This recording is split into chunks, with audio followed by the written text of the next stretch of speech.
Okay, so our last speaker of the afternoon is Willy Fischler, and the title of his talk is Theta QCD, Theta QED, and some connection to spontaneous symmetry breaking. Okay, first of all, I would like to thank the organizers for inviting me to this conference in the honor of Robert Brout. So it's a big honor for me to be here, and I'm very thankful. My connection to Robert is that I was his student during the late 60s to the early 70s, and he took me under his wing. I was scared of Francois. I wasn't scared of Robert. There are stories I can tell which I won't tell right now because I think they're more appropriate for a dinner kind of talk. But in any case, I want to thank the organizers for inviting me. So what I'd like to talk about today is Theta QCD and Theta QED. Those are two parameters that belong to the standard model. We know something about Theta QCD. Actually, we know quite a bit about Theta QCD. That parameter can be found in the particle data group booklet.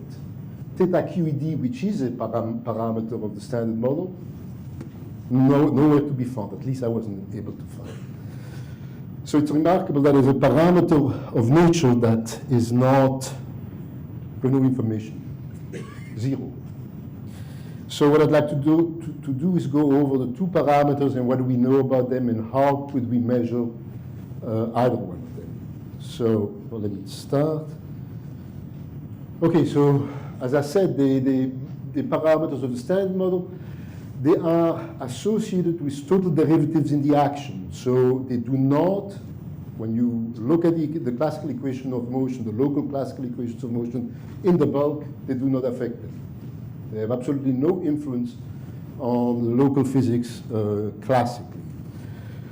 If you look at the particle data group, as I said, Theta QED has no data. We know that Theta QCD, and actually it should be what's called Theta bar QCD, which is the parameter Theta QCD minus the argument of the determinant of the mass matrix. I will keep talking about Theta QCD, but it's understood that it's that combination that I'm talking about. So at energies below the weak scale, where the gauge group is SU3 cross U1, SU3 color cross U1, that's, you have a standard model Lagrangian, and you have these two terms. First of all, you can ask, well, above the weak scale, there should be a Theta 2. What happened to the Theta 2?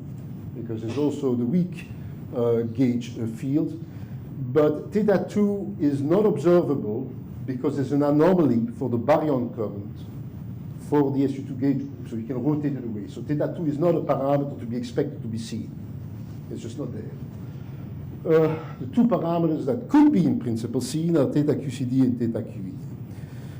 Both of them, if you're familiar, and for the students, if you do not know, FF tilde is really the combination, the electric field times the magnetic field. That combination violates parity and time reversal. Okay? Under parity, the electric field changes sign, the magnetic field doesn't change sign. Under time reversal, the electric field doesn't change sign, the magnetic field changes sign. So this violates this combination, E dot B, violates parity and time reversal. And the way we know it's, the fact that it's smaller than 10 to the minus 10 for Theta QCD comes from the measurement, or the non-measurement, I should say, of the electric dipole moment of the neutron. First of all, you might ask, what does that have to do with the electric dipole moment of the neutron? What does Theta QCD have to do with it?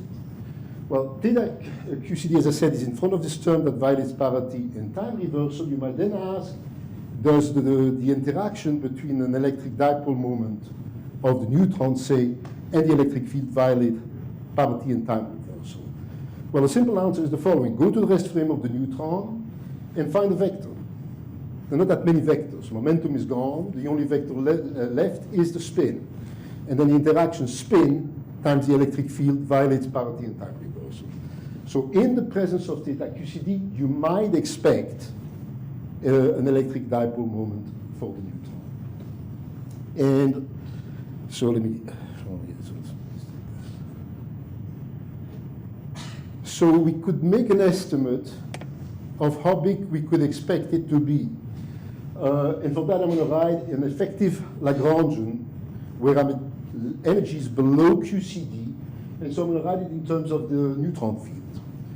And the dipole moment operator is a higher dimensional operator. It's a dimension 5 operator, mass to the 5th power. So it, in principle, should be only suppressed by one mass related to QCD. Now, as you can see, it's a chiral violating operator. So there must be an additional suppression. So it's secretly a dimension 6 operator. And so the lightest quark mass should appear there that reduces actually the magnitude of this term. The latest measurement, as far as I know, give a limit on the neutron dipole moment, which is 2.9 times 10 to the minus 26 centimeters. The reason I put the M up quark is because it's the lightest quark, so few MeV. If you plug this in that formula, you see that theta QCD is smaller than 10 to the minus 10. It's never been observed. And then the question that physicists ask, well, that's because we're humans, this sounds peculiar. Why 10 to the minus 10?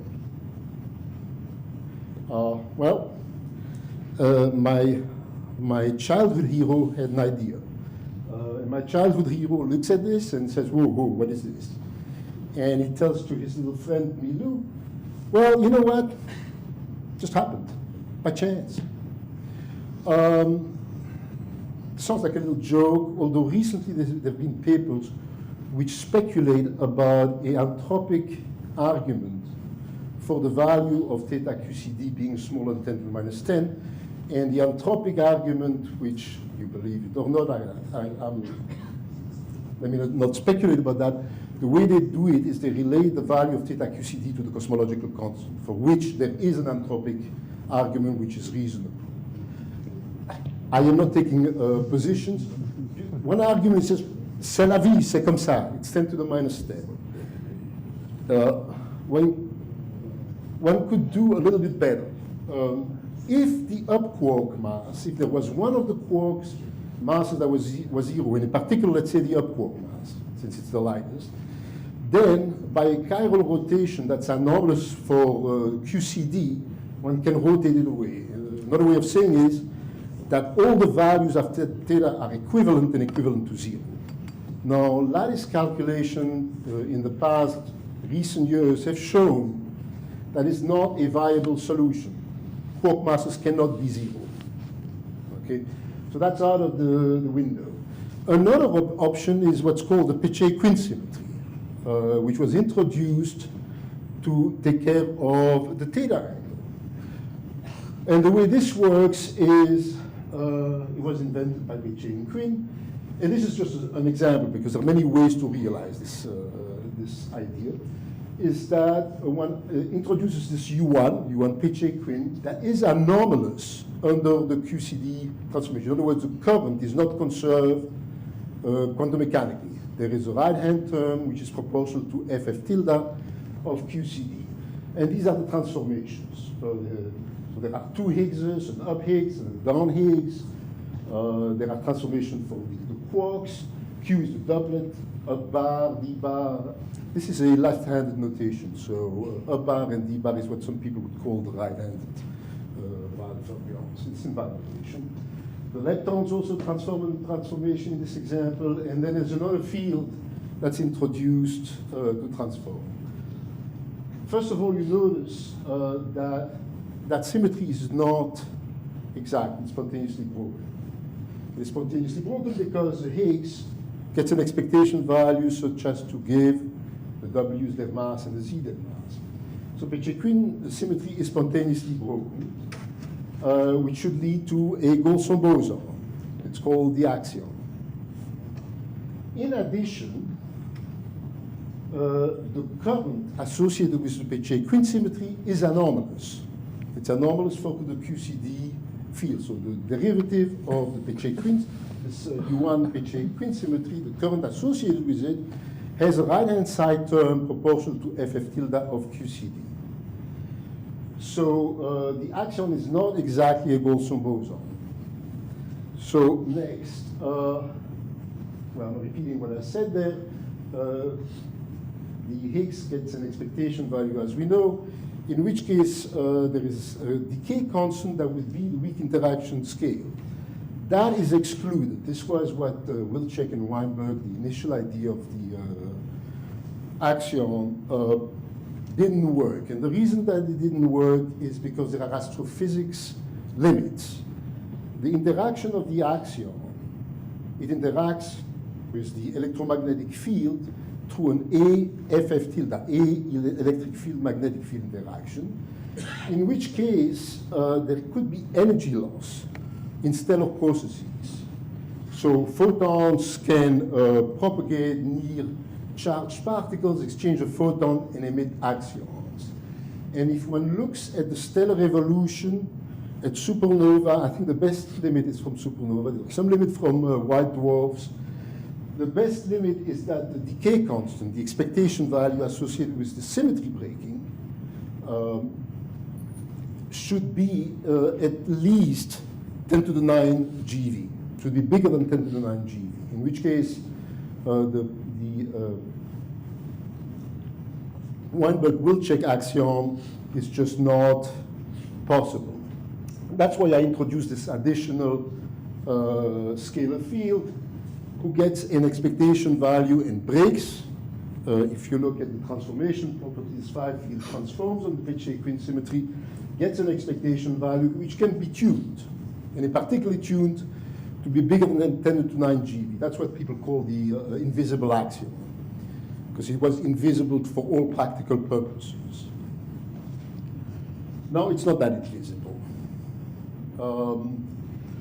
First of all, as I mentioned, it's a pseudo-goldstone boson. The reason that it's a pseudo-goldstone boson is because the current is not conserved. Therefore, the symmetry is explicitly broken by QCD. QCD has instantons. Now, instantons do give a non-vanishing contribution to the non-conservation of the Peccei-Quinn symmetry, but it's not reliable calculation. It's only reliable in the regime where alpha strong is weak, because it's a semi-classical calculation. Semi-classical calculations are only correct for weak coupling. So as one goes to the strong coupling limit, the instanton computation is incorrect, and really you should do a calculation more like a current algebra calculation.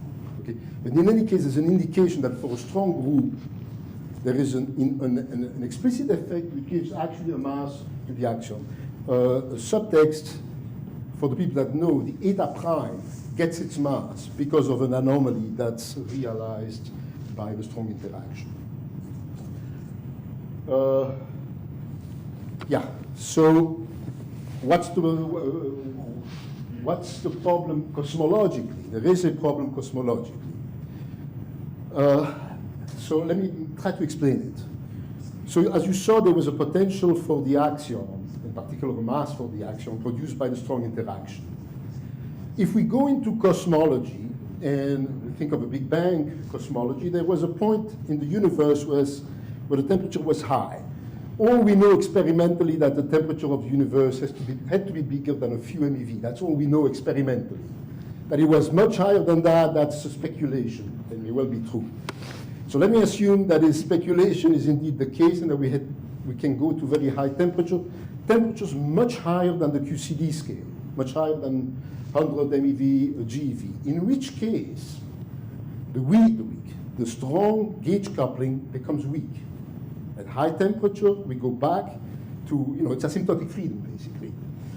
So what happens there, you cannot do a reliable calculation of the potential using instantons because the coupling is weak. It's a perfectly good semi-classical approximation. And what you get is the following. Actually, it's there. You see that the free energy, the temperature-dependent potential, so to speak, is proportional to, if we assume 3 light quark masses, so they all have masses smaller or equal to the QCD scale, you get a quite large suppression at high temperature. It's to the 8th power.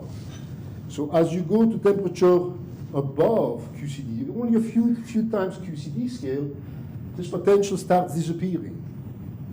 Okay, the amplitude of the potential gets smaller and smaller, and at some point, at sufficiently high temperature, the potential is flat. There is no preferred minimum, no preferred place for the axion field to find itself.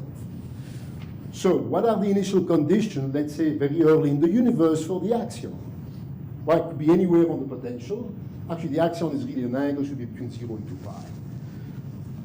It could be anywhere between these values. What about its velocity? Well, we don't know. But whatever the velocity is, initial velocity of the axion, it redshifts very fast. A kinetic energy term dominated universe is very much like a fluid where the pressure is equal to the energy density, not minus the energy density, plus the energy density. The energy density then reduces like 1 over the volume squared. So it redshifts extremely fast, much faster than the energy density of radiation. So the kinetic energy, whatever its initial value, is irrelevant. So where is the axion? Well, somewhere on the potential. And this is a little picture where you see the potential of the axion, and downward is the decreasing temperature. So at a high temperature, you notice there's almost no wiggle. Cosine, the amplitude of the cosine is extremely small. Axion finds itself anywhere. Temperature cools, approaches QCD scale, and the axion potential starts setting up. Now, I don't know if I've written the, yes. So if you look at the equation for the axion in an expanding FRW universe, you notice that there is a friction term. So the axion is stuck until the force term, the derivative of the potential, beats the friction term. So until the friction term gets small enough compared to the force, the axion is stuck. The energy density at low temperature is 100 MeV to the fourth. Okay? So as we get to the QCD scale, whoops, direction, at some point, as universe cool, the friction term gets small enough so that the force term takes over and the axion starts oscillating. Okay. The axion oscillating as a function of time, it's basically a fluid that's non-relativistic. The equation of state is pressure equal to 0, so the energy density redshifts like 1 over the volume. Do you know what temperature that would be? Yes, the temperature at which you oscillate depends on the decay constant. So that depends on the decay constant. That's why I'm getting to the next slide. Yes. So depending on the decay constant, you will get more or less energy density. Let me explain a little bit the idea. The larger the decay constant, the larger the decay constant, the smaller the axion. There's a relationship if you look at, yes, if you look at this expression, expand the cosine in function of a to second term, you see mass of the axion will be basically related to the mass of the pion times the decay constant of the pion divided by the decay constant of the axion. The larger the decay constant of the axion, the smaller the mass. The smaller the mass, the smaller the gradient term is going to be, the later the axion is going to oscillate. The later it oscillates, the more dangerous it is because it has 100 MeV to the 4 energy density. So if it starts oscillating late, you won't be able to redshift all the energy density in it, and the energy density of the axion will be dominating today by quite a bit. Okay, so that's not acceptable.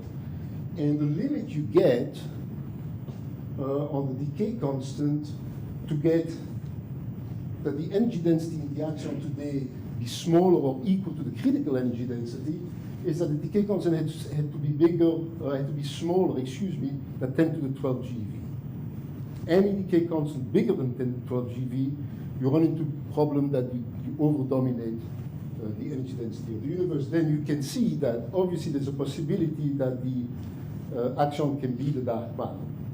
If the decay constant is suitably chosen, the axion, which is not a bunch of particles, don't think of the axion dominating the energy density of the universe as a bunch of particles. It's really a coherent motion over the whole universe of an axion field. The limit, I don't know if I had the limit. Yeah, no, I don't have the limit. But the limit is, from this computation, the limit on the decay constant is, it has to be it has to be smaller than 10 to the 12 GeV. Now, that limit is not to be taken too seriously, because if there is entropy production by the decay of some heavy particle, you could dilute the axion, and then the limit, the cosmological limit on the axion decay constant can be alleviated. At the cost that you have to find a mechanism to produce baryon asymmetry at low temperature after the dumping of, and there are models like the Affleck-Dine mechanism to get that. So anyway, talking about the Theta QCD being smaller than 10 to the minus 10, one of the solutions is axion, and it is possible that at the same time the axion solves the Theta QCD problem, that it also be a possible candidate for dark matter. That's why people are doing a lot of experiments trying to figure out whether or not axion exists. I have no clue. Hopefully we'll know in the future, near future. Okay, so that's Theta QCD. Theta QED, that's another ball game. Theta QED, as I said, I couldn't find any information anywhere. It's never talked about. And I was told by my teacher, Robert Brout, you know, when people don't ask questions, you ask a question. I mean, there's nothing wrong with asking a question. So, over the years, once in a while, just to play around, how would we determine what the value of Theta QED is? Well, one possibility, which Witten told us about, is that if you have magnetic monopoles, in the presence of magnetic monopoles, the effect of Theta QED is to make the magnetic monopole a dion. A dion is a magnetic monopole with an electric charge. That electric charge will be proportional to theta times the magnetic charge. So, if we have a magnetic monopole, we do a scattering experiment of electrons in the presence of that magnetic monopole, that's actually a dion, we would be able to measure theta. That's a big problem. We haven't seen magnetic monopoles. We don't have magnetic monopoles. And there is at least one rationale why there aren't magnetic monopoles. Basically, what happens is the following.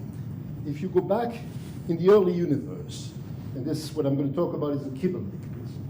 If you go back to the early universe, and let's assume there was a grand unified theory that breaks down, let's say SU5 for the sake of argument, that breaks down to SU3 cross SU2 cross U1 at some scale, 10 to the 16, 10 to the 15 G. At that point, the causal domains, the causal horizon, have a finite size.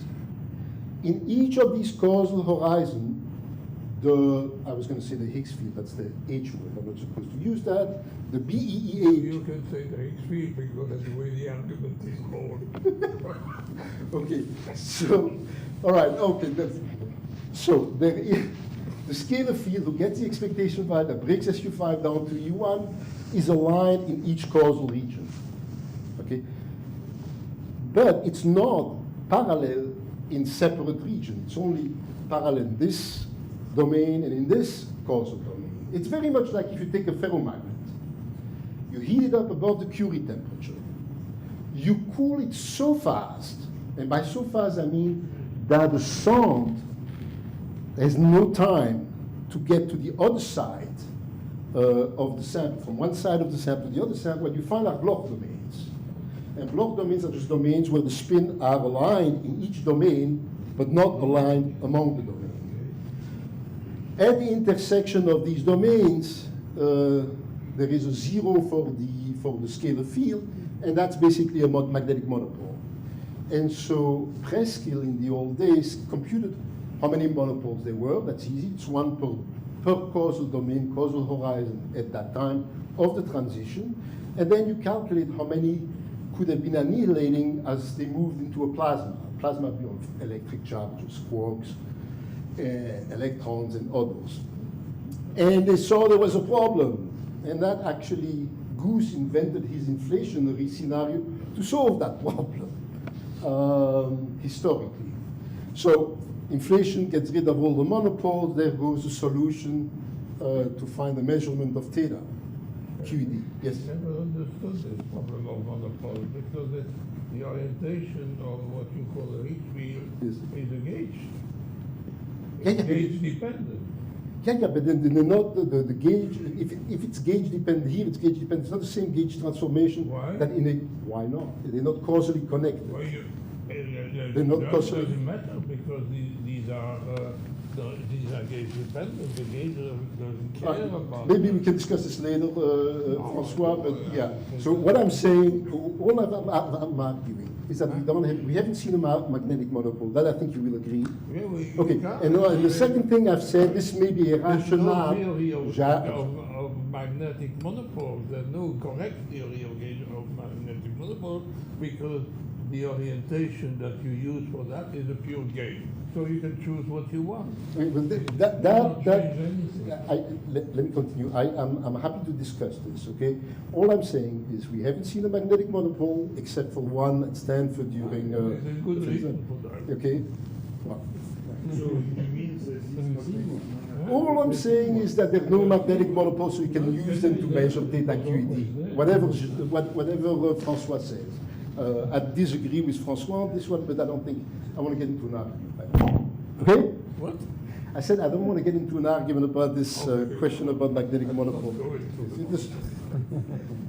That's why I didn't work with him. Bon. So now, what other options are there? Well, since the term that Theta QED precedes is a total derivative, one might be able to play with the boundary of space-time to get some handle on Theta QED. And so one thought is the following. If you think of black holes, or if you think of the set of space-time, there is an event horizon. There are specific observers which Kip Thorne calls FIDOs, fiducial observers. These are observers that are fixed which are at a fixed, it's an accelerated observer. They're at fixed distance of the horizon.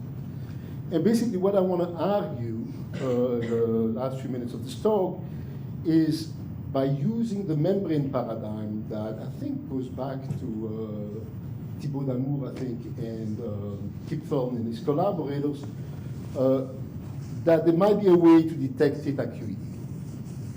And the way this goes is as follows. All right, so yes, first of all, people replaced, just for simplicity, the horizon by a time-like surface, which is called stretch horizon, which is at a Planck distance from the true light-like horizon.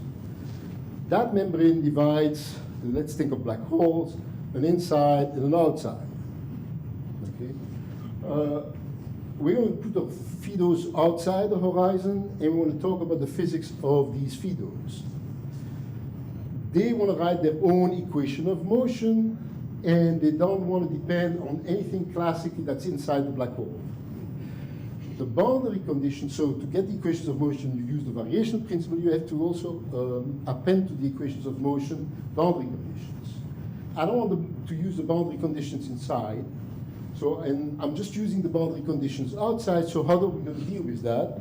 And the way we deal with this is we add a term and subtract a term. That's a famous trick in physics. We add and subtract something, an action for the surface term, and we're going to say that the S out plus the surface is, its variation is 0, which implies something for the inside. I'm not going to talk about the inside. So just for the sake of argument, let's think of the action of QED plus a source term. You do the variation, you get the usual Maxwell equation, and you get a surface term. And I'm going to insist that I want to cancel that by my surface term, which is I have to add this term where this current is, on this side, is F mu nu times nu, where nu is a space-like outward pointing vector to the membrane.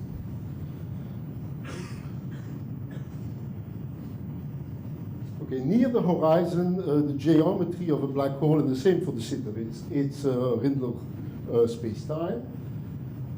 The stretch horizon, whoops. The stretch horizon basically is this last red line.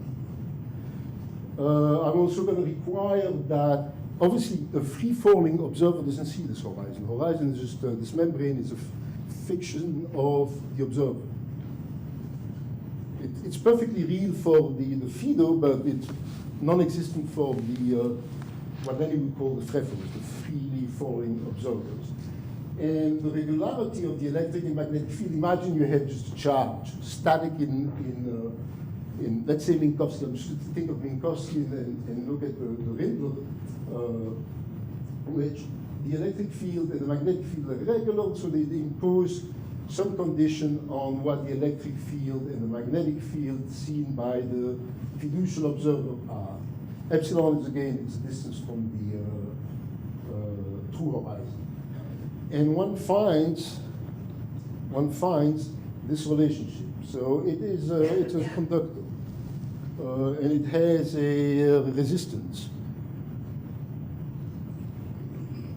And the resistance is 377 ohms. So this membrane for the FIDO is a real object which has currents and charges floating around, and the resistance is 377 ohms. There was a little exercise to go from units where it's 1 to the SI, the international units. Now, imagine you add the Theta QED term, which is a boundary term, and you look at the relationship, you go through the same kind of computation, and you look at the relationship between the currents and the electric field, you notice there's something looking like a whole conductance. There's an off-diagonal term that's generated by Theta QED. So the idea is you become a FIDO. You go and look at how, if you were in Minkowski, let's say in Rindler, you hold the charge, the accelerated observer, what he sees, so this is this I've said, yeah, what he would see a charge scrambling on the surface of the horizon, but in the absence, let me see if I can, yeah, in the absence of Theta QED, the currents would flow like this. Depending on the sign of Theta, you will have some vorticity. Okay. I am tired, to tell you the truth. I'm still terribly jet-lagged. I'm more than happy to go over some concepts having to do with what's called fast scrambling. Actually, an observer that sees a charge like that fall onto the horizon will see it. Let's see if we can see. Yeah, you can see this exponential there. Let me give you a discussion. All right, so before I get into that, so the idea as far as measuring Theta QED, well, the monopole modulo François' remark, there's no monopole, so we can't use that. The hidden effect is not going to be useful. One other option is to be a FIDO, a fiducial observer at fixed distance of the horizon, look at the horizon, and see how charges scramble, or look at the conductance. And if there was a Theta QED, you would find, indeed, this term, these off-diagonal terms in the current relationship to the electric field. Whether this can be done in practice, I do not know, but who knows.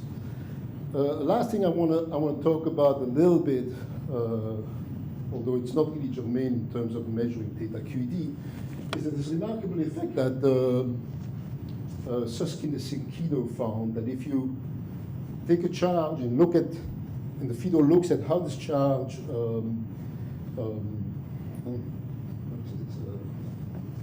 not dissipate, I mean, no, jet lag. Dissipate, let me just dissipate. It does it extremely fast. If you have a local field theory and you ask how long it takes for some localized perturbation to do exactly what it says, it becomes fully scrambled so that the information it contains can only be recorded by studying all the degrees of freedom. If you're in local field theory, it's either diffusive or ballistic. If it's diffusive, it gives you that the scrambling time is bigger than the inverse temperature, than the entropy to the 2 over dd is the number of spatial dimensions. If it's ballistic, it's 1 over d, S to the 1 over d.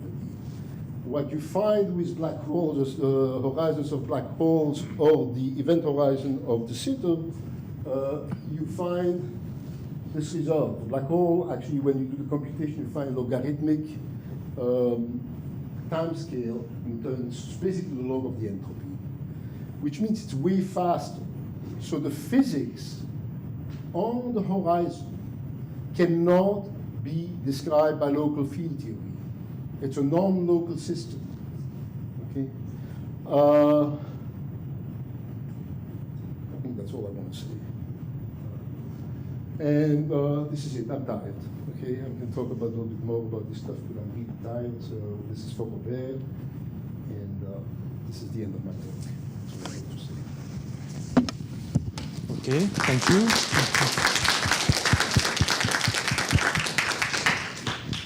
Questions?